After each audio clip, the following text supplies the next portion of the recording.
At 7:30, we got our first of three 7:30 games I'm going to talk about. Only two of them are playoff-eligible football teams, though.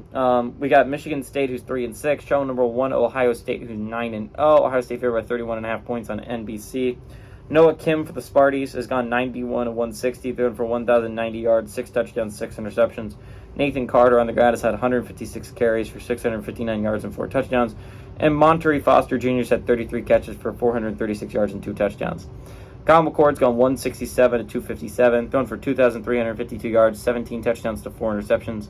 Trevion Henderson's had 90 carries for 385 yards and 7 touchdowns on the ground. And you're not going to have the number 2 running back in Maya Williams down the stretch for a possible playoff push. Not a possible.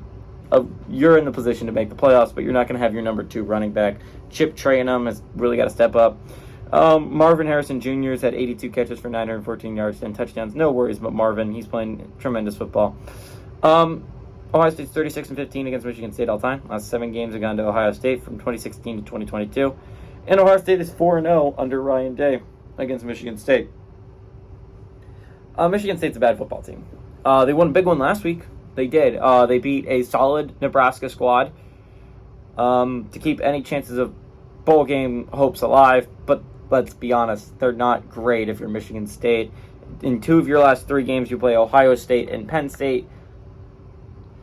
Seems unlikely victories there. And Nebraska's not a bad football team, but it's nowhere near the level of Ohio State or Penn State. Michigan State's not a great squad. I'd argue they're probably one of the worst Big Ten squads. I would love to see Michigan State and Indiana play because I legitimately don't know how this is going to end. Indiana still has a shot at a bowl game. I'll point that out. I think that's super interesting despite being conveyed as the worst Big Ten squad.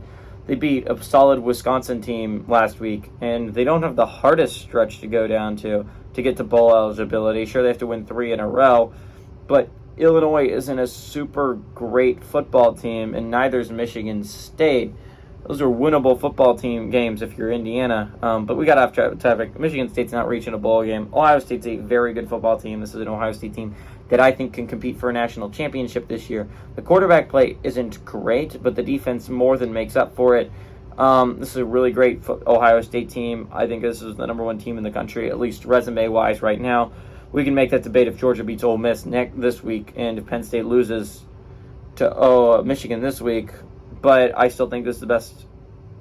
This is the best undefeated team in the nation. This has the best resume, and I think Ohio State is not only going to win, but they're going to blow out Michigan State at home. Give me Ohio State to win and cover at home.